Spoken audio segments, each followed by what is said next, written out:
Hello guys, pag-usapan lang natin si Carla Estrada. Ayon umano guys sa bali-balita, breaking news nga naman kasi guys, Daniel Padilla single daw. At ayon umano guys sa bali-balita, say ni Carla Estrada, Daniel Padilla wala pang bagong jowa. Ibig sabihin, malinis na malinis guys na single sa Daniel Padilla. At lalong-lalo na guys, ganun din naman kasi si Catherine Bernardo. Ano kaya guys ang say ni Christy Permin sa bali-balita na sinabi umano guys ni Carla Estrada? At lalong-lalo na guys, siyempre si Mami Min Bernardo ay tutol umano noon si Ogie Diaz sa kanyang nabalitaan dahil sa sinabi ni Ma'am Min Bernardo na single si Catherine Bernardo. Ayon umano guys sa balibalita, ayon kay Carla Estrada, wala pang bagong jowa si Daniel Padilla mula nang magkaiwalay sila ni Catherine Bernardo noong 2023. Pero meron tayong naririnig noon guys, 2023, na meron nang nililigawan si Daniel Padilla. Pero hanggang doon lang ang chismis or intriga, lalong-lalo na guys ang issue. Siyempre, meron din tayong napabalitaan last 2024 na meron daw nililigawan si Daniel Padilla pero hindi naman guys natutuloy. Diba? Hanggang doon lang ang issue at intriga. At lalong-lalo na guys, ngayon 2025, meron chinismis sa atin si Christy Permin na meron daw nililigawan si Daniel Padilla sa Baguio City. Pero hanggang doon lang ang chismis at intriga at issue. At ayon umano guys sa bali-balita, sa ngayon daw ay naka-focus sa kanyang trabaho si DJ lalo pat umaariba naman ang teleserye nitong Incognito kasama sina Richard Gutierrez, Ian at Baron Geisler. Na alam naman natin kasi guys, action star ang datingan ni Daniel Padilla. Siyempre guys, hanggang ngayon, napaka-astig at napakahangas ni Daniel Padilla. Siyempre guys, ganyan umano ang lahing Padilla. Siyempre guys, alam naman natin, yan ang pagpapakilala noon ni na Robin Padilla, Rostong Padilla at lalong-lalo na guys si Romel Padilla, ang ama ni Daniel Padilla. Siyempre guys, kilalang-kilala nyo na, diba? Ang lahing Padilla, lalong-lalo na guys si Daniel Padilla. Siyempre alam naman natin guys, no? Alam yan ng mga magulang kung ano ang nalalaman niya patungkol umano sa kanilang anak, tulad na lang guys ni Daniel Padilla.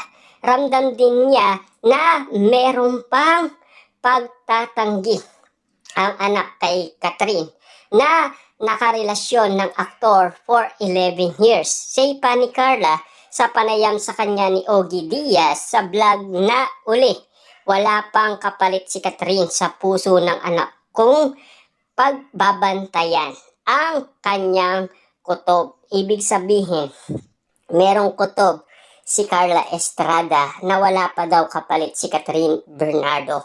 Paano niya guys ipagpapalit ang isang Catherine Bernardo? Lalong-lalo na guys, nabigo noon si Daniel Padilla sa panunuyo umano kay Catherine Bernardo. Kasi guys, simula September ay sumuyo na ulit si Daniel Padilla. Doon na kasi guys nagkalabuhan ang Katniel. Kaya nga naman guys, lagi natin naririnig noon, laging lasing si Daniel Padilla ang pumupunta sa nasabing tinitiraan ni Catherine Bernardo. Siyempre guys, nakakabulabog daw ayon umano guys sa mga kapitbahay ni Catherine Bernardo, kaya pinapaalis siya ng mga security guard. Pero ang pagkakataon niya naman guys, sumubok ulit si Daniel Padilla ng pagkakataon at ngayon waging-wagi na siya guys, di ba? At pakakawalan pa ba ni Daniel Padilla ang kanyang tagumpay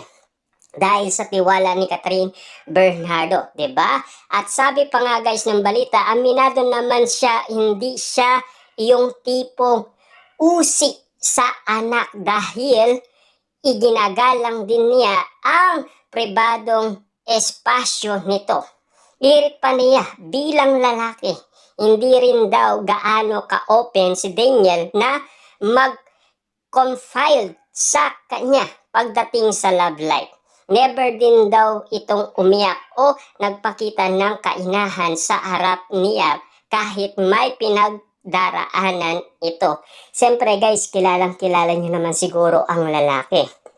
Kapag ang lalaki, merong pinagdaraanan niya, sasariliin niya yan. Hindi iba ang babae. Kasi guys, ang babae, siyempre iiyak yan sa kanyang mga magulang. Ibahin natin guys ang mga lalaki.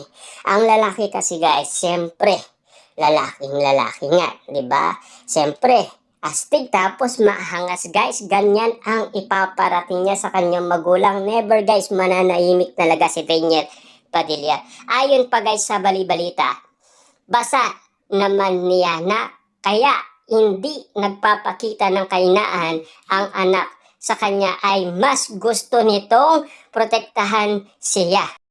Aware raw kasi ang anak na kung meron man labis na masasaktan sa dinaranas nito ay walang iba kundi siya. Ibig sabihin, masasaktan daw talaga ang puso ni Carla Estrada dahil sa pinagdaraanan ni Daniel Padilla. Pero si Daniel Padilla guys, nanahimik yan at wala siyang sinabi umano sa publiko na kinasama ng mga basher or mga bumabatikos sa kanya. Kita nyo naman guys, no? Kasi lahat ng mga pinag-usapan noon na ginagawa ni Daniel Padilla ay naging laman ng social media. Lalong-lalo na guys, yung pagta-travel niya, lalong-lalo na yung pagpunta niya sa bundok, diba? Exclusive lahat yan guys. Ipinamulat din daw niya sa kanyang mga anak na bahagi ng mga pagsubok sa buhay ang minsan ay masaktan. Pero ang importante ay kung papaano babangon. Katunayan nun daw, magkaiwalay ang Katniel, binalaan daw niya ang anak na iyanda ang sarili dahil hindi magiging madali ang lahat. Siyempre guys, hindi naman naging madali ang lahat. Kita nyo naman ang nangyari kay Daniel Padilla last 2023. Nilait siya ng lahat ng tao. Halos wala siyang kakampi noong 2023. Grabe nga naman guys, no, ang nangyaring setup umano ng dahil sa iwalayan Katniel.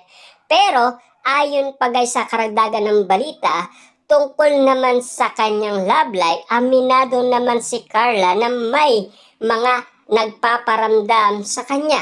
Gayon pa man pagkatapos daw ng uli niyang relasyon, naging maingat na rin daw siya.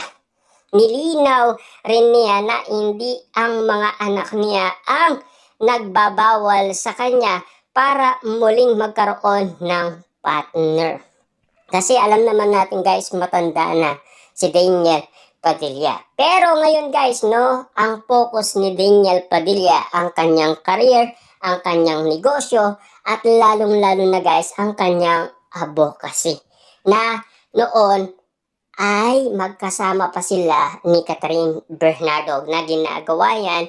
Pero ngayon ay si Daniel Padilla na lang guys ang nakikita natin na nagsasagawa ng ginagawa noon ng Katniel.